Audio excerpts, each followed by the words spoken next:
অন্যথায় আপনাদের অস্তিত্ব থাকবে না। গণ অধিকার পরিষদ সহ মাত্র 92,000 কোটি টাকা পাচার করেছে। আপনাদের মনে হয় কয়েক লক্ষ কোটি টাকা পাচার করেছে। এই বছর প্রায় লক্ষাধিক কোটি টাকা দেশের বাইরে পাচার হয়ে যাচ্ছে। শেখ হাসিনার সরকার 15 বছরে যে দলবাজি করেছে, দেশের যে প্রাতিষ্ঠানিক ক্ষতি করেছে, সরকার পরিবর্তনের পরে আমরা এই পথে হাঁটবো না। বলছে যে গত 15 বছরে অনিয়ম করে 92,000 কোটি টাকা লোপাট করেছে। সিপিডির এই গবেষণার রেফারেন্স হচ্ছে বিভিন্ন পত্রপত্রিকায় যে নিউজ এসেছে, সেই নিউজের ভিত্তি। নিউজে যেটা এসেছে সেটা তারা কাউন্ট করে দেখিয়েছে 92,000 কোটি টাকা, কিন্তু 15 বছরে মাত্র 92,000 কোটি টাকা পাচার করেছে। আপনাদের মনে হয় কয়েক লক্ষ কোটি টাকা পাচার করেছে। জিএফআই বলছে যে প্রতি বছর দেশ থেকে আমদানি রপ্তানির ওভার ভয়েস, আন্ডার ভয়েস বিভিন্ন প্রক্রিয়ায় প্রায় 72,000 কোটি টাকা দেশের বাইরে চলে যাচ্ছে। এটা হচ্ছে হিসাবে যেটা তারা দেখতে পায়। আর হুন্ডি কিংবা অন্যান্য যে প্রক্রিয়ায় যে টাকাগুলো চলে যায়, ডয়েচে ভেলে সহ অন্যান্য পত্রপত্রিকার যে সমস্ত রিপোর্ট এসেছে তাতে দেখা গেছে প্রতি বছর প্রায় লক্ষাধিক কোটি টাকা দেশের বাইরে পাচার হয়ে যাচ্ছে।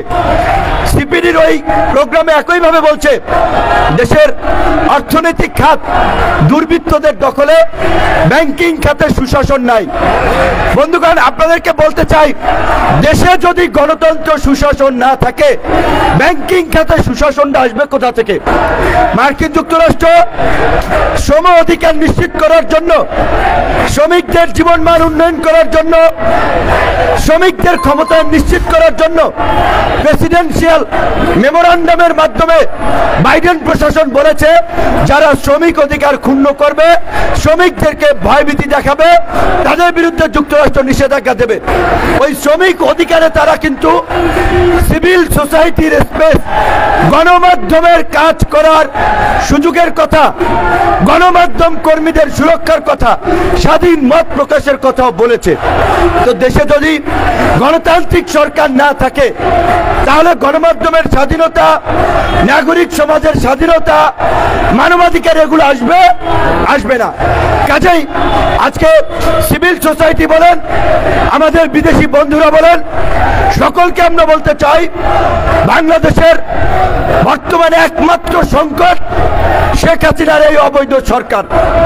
এই সরকার সংবিধানের 65 নম্বর অনুচ্ছেদ, 7 নম্বর, 11 নম্বর সংবিধানের অনেকগুলো ধারা অনুযায়ী এই সরকার অবৈধ।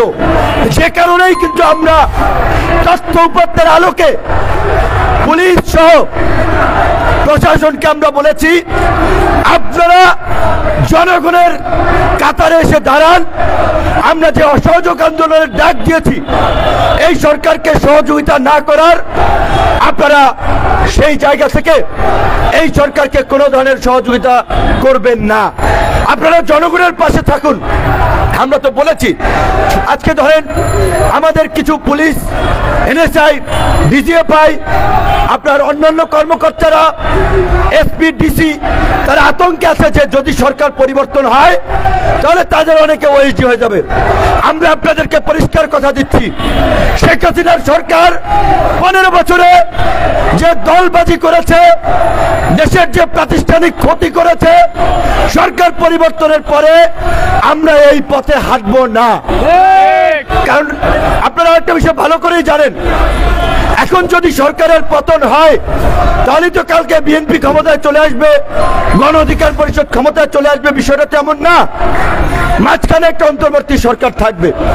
আমরা সেটাও বলেছি, দেশের বৃহত্তর স্বার্থে, দেশের শান্তি এবং স্থিতিশীলতার জন্য প্রয়োজনে রাজনৈতিক আলাপ আলোচনার ভিত্তিতে 2-1 বছরের জন্য জাতীয় সরকার হবে।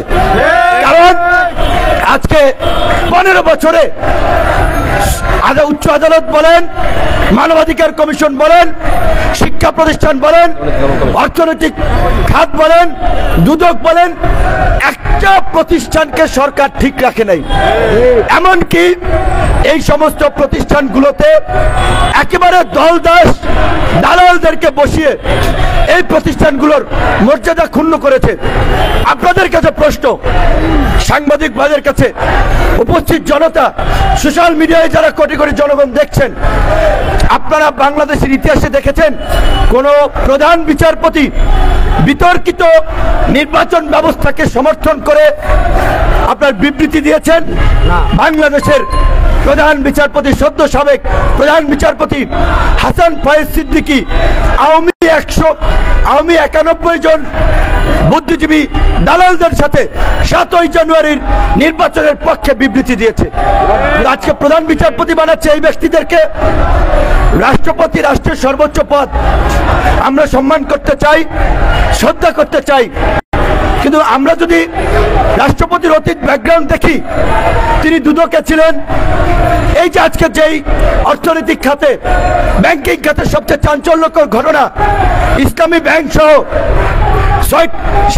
6টি ইসলামী ব্যাংককে এস আলমের মতো ব্যাংক ডাকাত মাফিয়াদের হাতে তুলে দেওয়া, এই ইসলামী ব্যাংকের এই ফর্মুলাগুলো সেই সময় যারা করেছিলেন তার মধ্যে আমাদের কিন্তু মহামান্য রাষ্ট্রপতিও ছিলেন। কাজী মানুষের অতীত আছে, বর্তমান আছে, ভবিষ্যৎ আছে।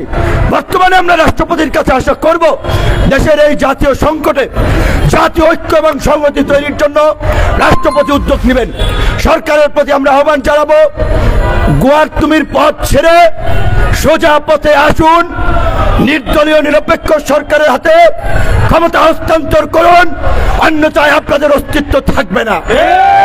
গণ অধিকার পরিষদ সহ বিরোধী দলের যে আন্দোলন চলছে, এই আন্দোলন চলবে। আজকে দেখেছেন কৃত্রিম ভাবে বাসের জ্যাম লাগিয়ে দিয়েছে, গাড়ি খালি, এক গাড়িতে 10 জন 15 জন, কিন্তু দেখাচ্ছে যে বিরোধীদের হরতাল অবরোধ কার্যকর হচ্ছে না। এত আপনাদের সৎ সাহস থাকলে, নৈতিকতা থাকলে, শাহজাহান ওমরের মতো হ্যাডম থাকলে আপনারা কেয়ারটেকার অধীনে একটা নির্বাচন দেন। বীর পুরুষ হয়ে থাকলে ওবায়দুল কাদের বলছেন যে রিজভী সাহেব নাকি গুহা থেকে বের হয়, গুহা থেকে আন্দোলন হচ্ছে।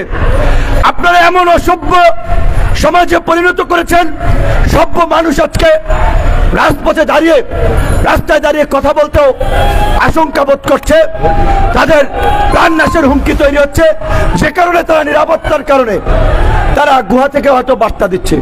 71-এ যেভাবে মুক্তিযুদ্ধ হয়েছে গেরিলা পদ্ধতিতে, প্রয়োজনে আপনাদেরকেও সেইভাবেই মোকাবেলা করা হবে, কারণ আপনারা এই দেশের জনগণের প্রতিনিধিত্ব করেন না, আপনারা ভারতের দাবিদারি করছেন। আপনারা ভারতের দাবিদারি করে বাংলাদেশের প্রতিষ্ঠানকে ধ্বংস করে, রাজনীতি ধ্বংস করে বাংলাদেশকে একটি ব্যর্থ কার্যকর রাষ্ট্রে পরিণত করার দূরভিসন্ধি নিয়ে আগাচ্ছেন। এদেশের জনগণ সেটা হতে দিবে না। ধন্যবাদ।